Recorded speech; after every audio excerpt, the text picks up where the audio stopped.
تو محترم حرمت والا اسی لیے کہا جا رہا ہے کہ بہت ساری چیزیں جو عام جگہ حلال ہے ان مہینوں میں حرام ہے. جنگ جدال کرنا، ڈیفنس کر سکتے، اٹیک نہیں کرنا، تو یہ ساری چیز اس میں انکلوڈڈ ہے، یاد رکھیں. تو یہ 4 محترم مہینوں میں سے ایک مہینہ ہے. تو یہ سب سے پہلی محرم کی فضیلت ہے، یاد رکھیں. آئیے آگے بڑھتے ہیں. محرم کی دوسری اہم فضیلت کیا ہے وہ آپ کے سامنے رکھتا ہوں. دوسری محرم کی اہم فضیلت ہے وہ یہ ہے، اللہ نے فرمایا جو سورہ توبہ کی آیت نمبر 36 کا حصہ تھا، فَلَا تَظْلِمُوا فِيهِنَّ أَنفُسَكُمْ، تو ان مہینوں میں اپنے نفسوں پر ظلم نہ کرو، کہ ان مہینوں میں اپنے نفس پہ ظلم نہ کرو، گناہ اور معصیت کے کاموں سے بچو. محترم مہینہ ہے، گناہ کرو گے تو شدت ہے اس گناہ کی، ٹھیک ہے، نیکی کرو گے تو افضل ہے ان ایام میں. تو کہا اپنی نفسوں پر ظلم نہ کرو، اللہ رب العزت نے کہا، یاد رکھیں. تو پتا چلا عام مہینوں کے اعتبار سے ان مہینوں میں گناہ اور معصیت کرنا، یاد رکھیے، یہ زیادہ جو ہے بری بات ہے اس اعتبار سے کہ اس مہینے کی عظمت و حرمت ہے. حالانکہ امام قتادہ رحمۃ اللہ علیہ فرماتے ہیں، ان کا قول ہے، حرمت والے مہینوں میں ظلم کرنا دیگر ماہ کے بنسبت ظلم کرنے سے زیادہ بڑا گناہ ہے اور غلطی کا کام ہے. اگرچہ ظلم کرنا ہر حال میں عظیم گناہ ہے، مگر اللہ اپنے امر میں سے جسے چاہتا ہے عظیم بنا دیتا ہے. تو امام قتادہ رحمۃ اللہ علیہ جو بڑے مشہور مفسرین میں بھی ہے، ان کے اقوال آپ سنتے ہوں گے بار بار، وہ فرماتے ہیں کہ ان ایام میں حرمت والے 4 مہینوں میں گناہ کرنا بڑا زیادہ گناہ ہے. حالانکہ گناہ تو گناہ ہی ہے، ہر بار گناہ کا گناہ ہی ملیں گا، لیکن چونکہ اللہ نے ان کو حرمت والا قرار دیا ہے، اس میں گناہ کرنا ایک عظیم گناہ ہے، مطلب اس کا گناہ زیادہ ملے گا. تو ہمیں ان مہینوں میں اپنے آپ کو ظلم، زیادتی اور گناہ اور معصیت سے بچانا چاہیے اور نیکی میں اضافہ کرنا چاہیے. تو گویا یہ مہینے میں اس کی حرمت میں، اس کی فضیلت میں ایک فضیلت یہ ہے کہ اس میں ہمیں نیکیوں میں اضافہ کرنا چاہیے، گناہوں سے رکنا چاہیے، کیونکہ یہ حرمت والا مہینہ ہے. اب یہ حرمت والا مہینہ ہے، معلوم ہوگا تو ہم نیکی میں آگے بڑھیں گے، گناہ سے بچیں گے نا. اب نون ہی نہیں، محرم کب آتا ہے اور کب چلا جاتا ہے معلوم نہیں. اچھا کچھ لوگوں کو معلوم بھی ہے تو بس اتنا معلوم کہ عاشورے کا ایک دن ہے اور کچھ بھی نہیں معلوم. نہیں میرے بھائی، یہ پورا کمپلیٹ منتھ، چاہے 29 کا ہو یا 30 ڈیز کا ہو، حرمت والا.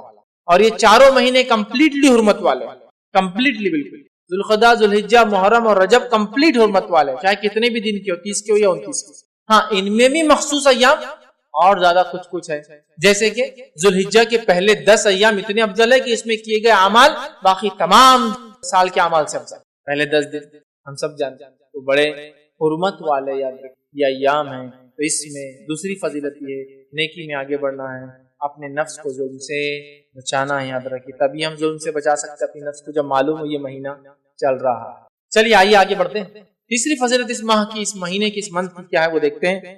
اسے نبی اکرم صلی اللہ علیہ وسلم نے اللہ کا مہینہ قرار دیا ہے. محرم کا مہینہ اللہ کا مہینہ ہے. ویسے تو پورا سال اللہ کا ہی ہے، لیکن اللہ جس سے چاہتا ہے اپنی نسبت جوڑ سکتا ہے، جس کو چاہتا ہے اپنی طرف سے فضیلت دے سکتا ہے نا.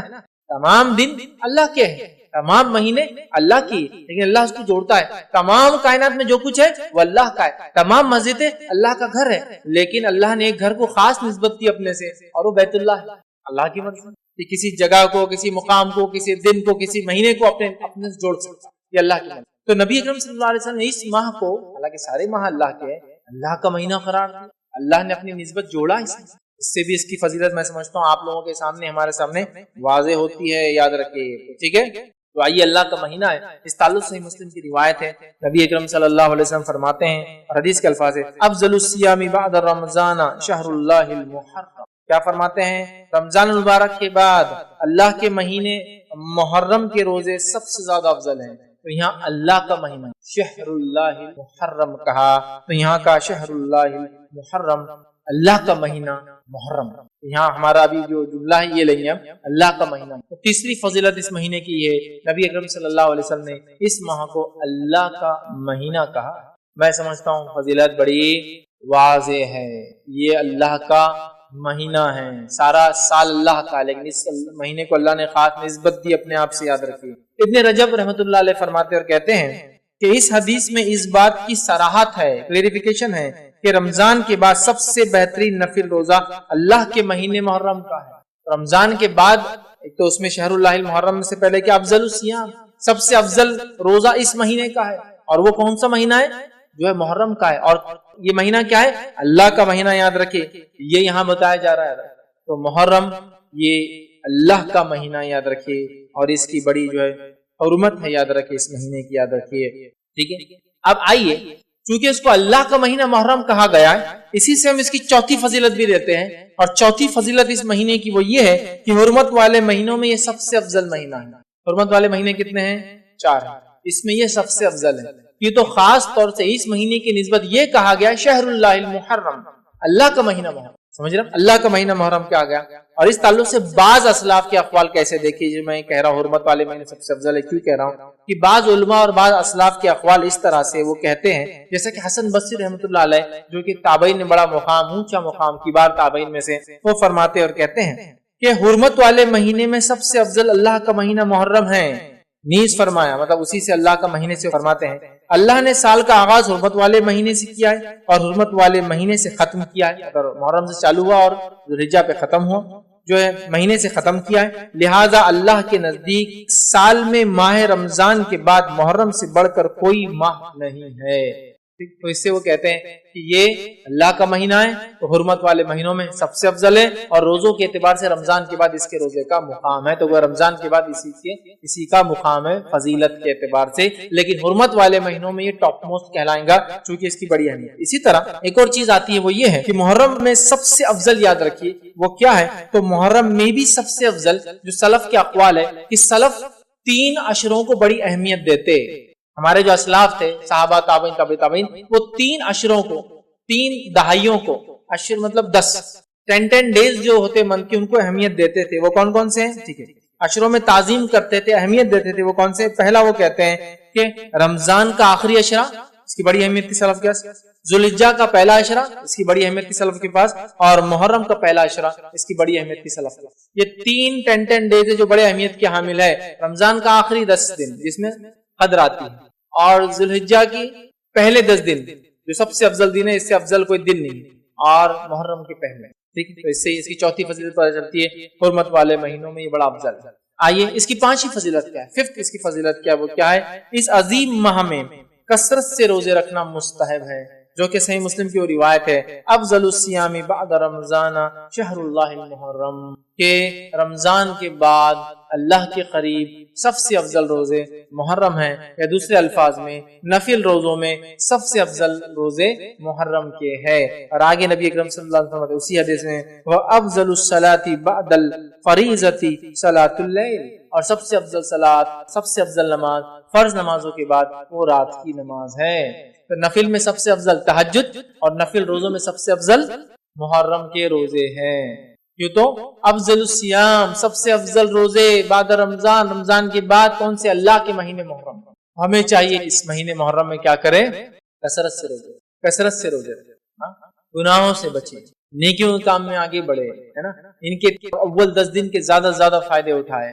یہ بڑی اہم بات ہے، یہ بڑی اہم بات، اس کو بہت سوچ وچار کر کے ہمیں پلان آرڈر میں اس منتھ کو جینے کی کوشش کرنا چاہیے، یاد رکھیے، لیکن یہ تب ہوگا جب ہم کو اس کی اہمیت، اس کی فضیلت معلوم ہوگی، یاد رکھیں، ٹھیک ہے۔ تو یہ جو ہے بہت عظیم ہے، اور سب سے افضل نفل روزہ اسی مہینے کا یاد رکھیے روزہ ہے، اور اس حدیث سے صراحت ہوتی ہے۔ ابن رجب کا میں نے وہ قول آپ سامنے رکھا رحمۃ اللہ علیہ کا، وہ فرماتے ہیں اس حدیث سے اس بات کی صراحت ہوتی ہے کہ رمضان کے بعد سب سے بہترین نفل روزہ اللہ کے مہینے محرم کا روزہ ہے، یاد رکھیے، اور یہ یاد رکھیے نفل روزوں میں سب سے افضل ہے۔ اسی طرح جو ہے محرم میں روزہ رکھنا جو ہے، اور کثرت سے روزہ رکھنا، یہ بڑی اہم چیز ہے، یاد رکھیے۔ اس کا یہی معنی ہے کہ ایک انسان نفل روزہ رکھے اور محرم کا روزہ سب سے افضل ہے، اس کا معنی ہی ہوتا ہے کہ ہم زیادہ سے زیادہ اگر نفل روزے رکھنے کی کوشش کرتے ہیں تو کون سے مہینے میں رکھیں؟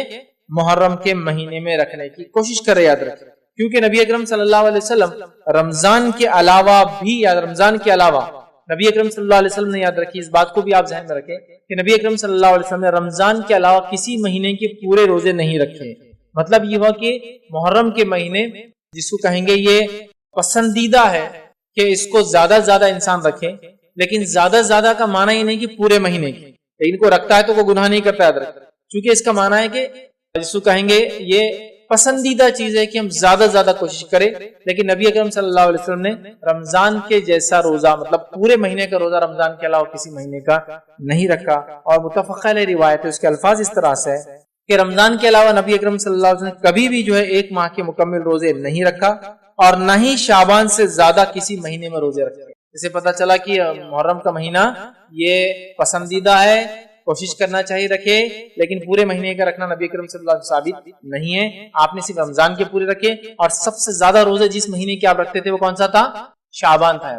اب ایک اشکال ہو سکتا ہے ذہن میں کہ جب محرم کا مہینہ سب سے افضل مہینہ ہے تو نبی اکرم صلی اللہ علیہ وسلم نے محرم میں سب سے زیادہ روزے کیوں نہیں رکھے؟ تو اس کے لیے علماء لکھتے ہیں ہو سکتا ہے محرم کی فضیلت نبی اکرم صلی اللہ علیہ وسلم کو بعد میں بتائی گئی ہو اور اس سے پہلے آپ شعبان کے روزے رکھتے رہے، ہو سکتا ہے محرم کی فضیلت تو پہلے بتائی گئی ہو لیکن غزوات، سفر یا بیماری کی وجہ سے اللہ کے رسول نے اس کے روزے زیادہ نہ رکھے ہو، کچھ بھی ریزن ہے، لیکن افضل تو سب سے کون سے؟ محرم کیا، لیکن نبی اکرم صلی اللہ علیہ وسلم نے کمپلیٹ منتھ کے روزے صرف رمضان کے رکھے، اور رمضان کے علاوہ شعبان سے زیادہ روزے آپ کسی مہینے میں نہیں رکھتے تھے، یاد، ٹھیک ہے۔ لیکن افضل تو بہرحال اسی کے، تو اس سے پتہ چلتا ہے کہ یہ استحباب جس کو بولتے ہیں مستحب ہے کہ ہم جو اس کے روزے زیادہ سے زیادہ رکھنے کی جو ہے بہرحال کوشش کریں، ٹھیک ہے۔ آئیے آگے بڑھتے ہیں، چھٹی فضیلت اس مہینے کی کیا ہے؟ سکس فضیلت ہم دیکھتے ہیں، چھٹی کیا ہے؟ وہ یہ کہ محرم میں عاشورہ ہے، محرم میں عاشورہ ہے۔ عاشورہ کیا ہے؟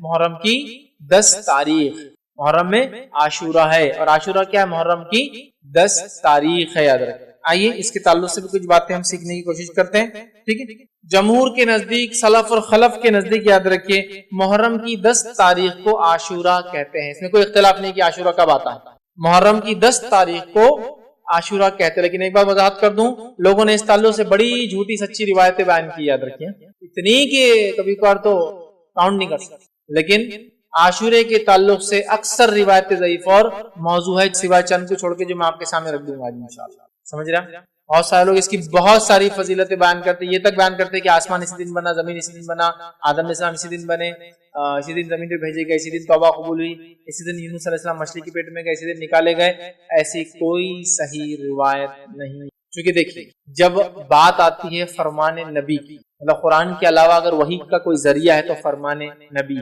صلی اللہ علیہ وسلم، فرمان نبی میں اگر کوئی چیز نہ ہو تو میں اپنے دل سے راب بول کر اللہ کے سامنے پکڑ میں نہیں آنا چاہیے، ہے نا، بس تو نہیں افضل دن ہے، لیکن بہت سارے لوگ جو بتاتے ہیں وہ نہیں۔ ہاں یہ تو حدیث کے اندر واضح ہے کہ اللہ تعالیٰ نے آدم علیہ السلام کو جمعہ کے دن بنایا، آدم علیہ السلام کے دن جمعہ کے دن روح کی گئی، آدم علیہ السلام جو جمعہ کے دن ان کی خطا معاف ہوئی، وہ دنیا کے اندر قدم رکھے تو وہ جمعہ کا دن تھا، اور قیامت جمعہ کے دن آئیں گی، یہ ساری چیزیں تو ہے، وہ جمعہ کے لیے، بس محرم کے لیے نہیں، عاشورے کے لیے نہیں۔ چلیے آگے بڑھتے ہیں، تو عاشورہ یاد رکھیے یہ بڑا اور مشہور اور معروف ہے، ہم سب عاشورے کے تعلق سے جانتے ہیں، عاشورہ 10 محرم کو ہوتا ہے، اور اس دن روزہ رکھنا یہ سنت ہے۔ عاشورے کی فضیلت اپنی جگہ ہے اور اس دن روزہ رکھنا یہ کیا ہے؟ سنت ہے۔ صحیح مسلم کی روایت ہے، نبی اکرم صلی اللہ علیہ وسلم فرماتے اور کہتے ہیں کہ جو صحیح مسلم کی روایت ہے، مجھے اللہ تعالیٰ سے امید ہے کہ یوم عاشورے کا روزہ گزشتہ 1 سال کے صغیرہ گناہوں کا کفارہ بنے گا۔ مجھے امید ہے کہ عاشورے کا روزہ پچھلے 1 سال کے صغیرہ گناہوں کا کفارہ بنے گا۔ حالانکہ حدیث میں صغیرہ نہیں ہے، لیکن میں ترجمے رکھ رہا ہوں، کیوں؟ اس لیے کہ کبھی بھی کبیرہ گناہ بغیر توبہ کے معاف نہیں ہوتے، اور اگر بندوں کے ساتھ کیے گئے تو بندوں سے بھی معافی ضروری ہے۔ جہاں بھی حدیث میں الفاظ آتے ایک روزہ، جیسے کہ ذوالحجہ کا 1 روزہ پچھلے 1 سال اور آگے آنے والے 1 سال کے گناہوں کا کفارہ ہے، اسی طرح عاشورے کا روزہ یہ گزشتہ 1 سال کے، لیکن یہاں جتنی بھی ایسی باتیں آتی ہیں یہ سب صغیرہ ہے۔ جیسے حدیث میں الفاظ ہے ایک نماز سے دوسری نماز کے بیچ میں ہونے والے گناہ نماز کی وجہ سے معاف ہوتے ہیں، یہ صغیرہ ہے۔ جمعہ سے لے کر جمعہ، مطلب ایک جمعہ سے لے کر انسان کنٹینیوس نمازیں پڑھتا ہے اگلے جمعہ تک، تو بیچ کے تمام گناہ معاف ہو جاتے ہیں، اس سے مراد صغیرہ ہے۔ کبیرہ گناہوں کے لیے توبہ واجب ہے، ضروری ہے، کمپلسری ہے، اس لیے یاد رکھیے، ذہن میں رکھیے جہاں بھی حدیثوں میں بات آتی ہے صغائر کے تعلق سے، ٹھیک ہے۔ تو مجھے امید ہے کہ یہ پچھلے 1 سال کے گناہوں کا کفارہ بنیں گے، نبی اکرم صلی اللہ علیہ وسلم نے حدیث میں فرمایا، صحیح مسلم کی روایت ہے، ٹھیک ہے۔ اسی طرح عاشورے کے روزے سے تمام چھوٹے گناہ معاف ہو جاتے ہیں، لیکن بڑے گناہ معاف نہیں ہوتے، اس کے لیے توبہ ضروری ہے۔ اب ایک سوال، کسی نے اگر چھوٹے گناہ کیا ہی نہ ہو پورے سال، نہ چھوٹے کیا ہو نہ بڑے کیا ہو، تو پھر کیا ہوگا عاشورے سے اس کو فائدہ؟ اس کے درجات علماء لکھتے بلند ہو جائیں گے، چھوٹے بھی گناہ نہیں کیا، بڑے بھی گناہ نہیں کیا، اس کے درجات بلند ہو جائیں گے۔ اسی طرح اگر کسی نے چھوٹے گناہ نہیں کیا ہو اور بڑے اس کے اکاؤنٹ میں، تو علماء لکھتے انشاءاللہ عزیز ان بڑے گناہوں کے شدت میں انشاءاللہ اللہ تخفیف کریں گا، مطلب اس کے تعلق سے علماء لکھتے ہیں کہ اگر کسی کے کبیرہ اور صغیرہ گناہ نہ ہو تو اللہ تعالیٰ اس کے درجات کو بلند کر دے گا اور اس کی نیکیوں بڑھا دی جائیں گی، لکھ دی جائیں گی. اور اگر ایک یا متعدد کبیرہ گناہ ہوئے لیکن کوئی صغیرہ گناہ اس کے اکاؤنٹ میں نہ ہوا تو ہمیں امید ہے کہ کبیرہ گناہوں میں سے کچھ تخفیف کر دی جائیں گی، شدت کم کر دی جائیں گی، ہلکا کر دیا انشاءاللہ. ٹھیک، تو بہرحال تو کسی نے اگر صغیرہ کیا نہ ہو نیکی ملیں گی، درجات بلند ہوں گے، اور کبیرہ ہو صرف اکاؤنٹ میں، صغیرہ نہ ہو تو انشاءاللہ تخفیف امید کی جا سکتی ہے. ٹھیک، یہ چھٹی فضیلت ہے. یہ ساتویں فضیلت اور آخری فضیلت جو اس مہینے کی وہ کیا ہے وہ بھی رکھتا ہوں. یوم عاشوراء اللہ تعالیٰ کے عظیم دنوں میں سے ایک دن. یوم عاشوراء اللہ تعالیٰ کے عظیم دنوں میں سے عظمت والا دن، عظمت والا دن. ٹھیک ہے، جیسے کہ اللہ تعالیٰ نے ارشاد فرمایا سورہ ابراہیم کی آیت نمبر 5 میں، اللہ نے فرمایا وَذَكِّرْهُمْ بِأَيَّامِ اللَّهِ، اللہ نے فرمایا کہا اور انہیں اللہ کے احسانات یاد دلا دو، اور ان کو اللہ کے احسانات یاد دلا دو، اللہ کے احسانات یاد دلا دو. ٹھیک، اور ایسا کب ہوا؟ یہ احسان ہم کیسے یاد کر سکتے ہیں؟ یہ عظیم دنوں میں سے اللہ تعالیٰ نے اس دن موسیٰ علیہ السلام کی قوم کو، موسیٰ علیہ السلام کی قوم کو فرعون سے نجات دی. کیونکہ 10 جو محرم ہیں جو یہودا رکھتے تھے، جن کی مخالفت میں اللہ کے رسول صلی اللہ علیہ وسلم نے روزہ رکھا، وہ کیوں رکھتے تھے؟ کیونکہ اس دن اللہ تعالیٰ نے بنی اسرائیل کو، ہم سے پہلے مسلمانوں کو، ہم سے پہلے انبیاء کو ماننے والوں میں سے ایک نبی کو، برگزیدہ اولو العزم نبی کو ماننے والے ایک قوم جو موسیٰ علیہ السلام کی قوم تھی، ان کو اللہ نے آزادی دی تھی. وہ ہم سے پہلے ایمان لانے والوں کو آزادی دی تھی، اور اس فرعون کو اور اس کے لشکر کو ہلاک کیا تھا. گویا ایول کو، برائی کو اللہ تعالیٰ نے ختم کیا تھا اس دن. تو لہٰذا اس اعتبار سے یہ ایک عظیم دن اور اللہ کی جو ہے احسانات یاد دلاتا ہے یہ دن. یہود اس دن دینا کے اندر کیا کرتے تھے؟ اس دن روزہ رکھتے تھے اور عید مناتے تھے، اور ان کی عورتیں زیورات وغیرہ پہنتے، وہ لوگ پہلے سے کرتے تھے، ان کی عورتیں زیورات وغیرہ پہنتی تیار ہوتی. ٹھیک ہے، تو بہرحال ایک عظیم دن ہے. تو اس نعمت کے شکر میں موسیٰ علیہ السلام نے اس دن روزہ رکھا تھا، اور اسی نعمت کے شکر میں بنی اسرائیل اور نبی کریم صلی اللہ علیہ وسلم کے زمانے کے یہود روزہ رکھتے تھے، یاد رکھیں. اور اسی نعمت کے شکر میں جو موسیٰ علیہ السلام نے ادا کیا تھا 10 کو، ایک عظیم دن تھا جو کہ نبی اکرم صلی اللہ علیہ وسلم نے روزہ رکھا تو وہ سنت ہو گیا، اور اصحاب کو کہا روزہ رکھو، تو لہٰذا ہمارے لیے مستحب ہوگا کہ ہم بھی اس دن روزہ رکھیں. گویا ہم بھی پچھلے لوگوں کی خوشی میں شامل ہیں. گویا یہ موسیٰ علیہ السلام ان کی قوم کے لیے، بنی اسرائیل کے لیے انڈیپینڈنس ڈے تھا، فرعون سے نجات کا دن، آزادی کا دن تھا، جس نے غاصبانہ طور سے، غلط اور ظالمانہ طور سے ان پہ قبضہ کر رکھا تھا اور ان کو غلام بنا دیا تھا اپنی زمین میں. سمجھا؟ تو گویا یہ دن اللہ کے شکر کا دن، ایک عظمت والا دن ہے. اسی طرح جو ہے ابن عباس رضی اللہ عنہ فرماتے اور کہتے ہیں رسول اللہ صلی اللہ علیہ وسلم جب مدینہ تشریف لائے تو یہودیوں کو عاشورے کے دن روزہ رکھتے ہوئے پایا، تو آپ نے ان سے فرمایا یہ کیسا دن ہے، یہ کیسا دن ہے جس میں روزے سے ہو. مطلب یہودیوں سے پوچھا تم روزے سے ہو، کیسا دن ہے؟ تو ان لوگوں نے کہا یہ ایک عظیم دن ہے، اسی دن اللہ نے موسیٰ اور ان کی قوم کو نجات دیا تھا اور فرعون اور اس کی قوم کو غرق کر دیا تھا. اور ایک روایت میں یہ ہے کہ ایسا دن ہے جس میں اللہ نے موسیٰ اور بنی اسرائیل کو فرعون پر غلبہ عطا فرمایا تھا.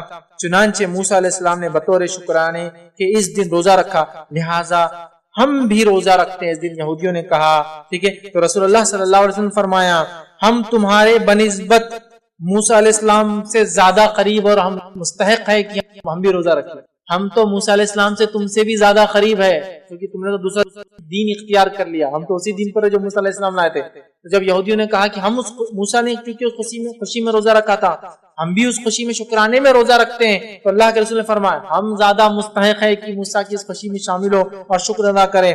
لہٰذا آپ نے کہا موسیٰ علیہ السلام کے زیادہ قریب وہ مستحق ہے. چنانچہ اللہ کے رسول صلی اللہ علیہ وسلم نے اس دن کا روزہ رکھا اور صحابہ کرام کو بھی اس دن کا روزہ رکھنے کا حکم دیا. تو گویا ہم بھی پچھلے لوگوں کی خوشیوں میں شامل ہو رہے ہیں جو ہم سے پہلے ایمان والے تھے. اس عظیم دن اللہ رب العزت نے ان کو آزادی دی تھی. اسی طرح عاشورہ ہمیں اس بات کی یاد دہانی کرتا ہے کہ مسلمانوں کے درمیان آپسی گہرا تعلق ہے، چاہے ہم زمین زمانے کے اعتبار سے دور ہو، آپسی گہرا تعلق ہے. عاشورہ ہم کو پیغام دیتا ہے چاہے زمین اور زمانے کے اعتبار سے ہم بہت دور ہو سکتا کوئی مسلمان آج کسی اور ملک میں ہو، لیکن اگر تکلیف میں ہو تو ہمیں اس کا احساس ہونا چاہیے. اور زمانے کے اعتبار سے بھی اگر ہم سے دور ہو، جیسا موسیٰ علیہ السلام کی خوشی ہوئی، ہم بھی اس خوشی میں شامل ہوئے. اگر ہم سے پہلے کے لوگوں کو کسی کو تکلیف پہنچی تھی تو ہم بھی ان کے دکھ میں آج شامل ہیں. ہم کو تکلیف ہوتی ہے اس واقعے کو سن کے. اصحاب اخدود ہے نا، ہزاروں کی تعداد میں آگ میں جلا دیا، ہم اس میں شامل ہیں. عیسیٰ علیہ السلام کو ماننے والوں کو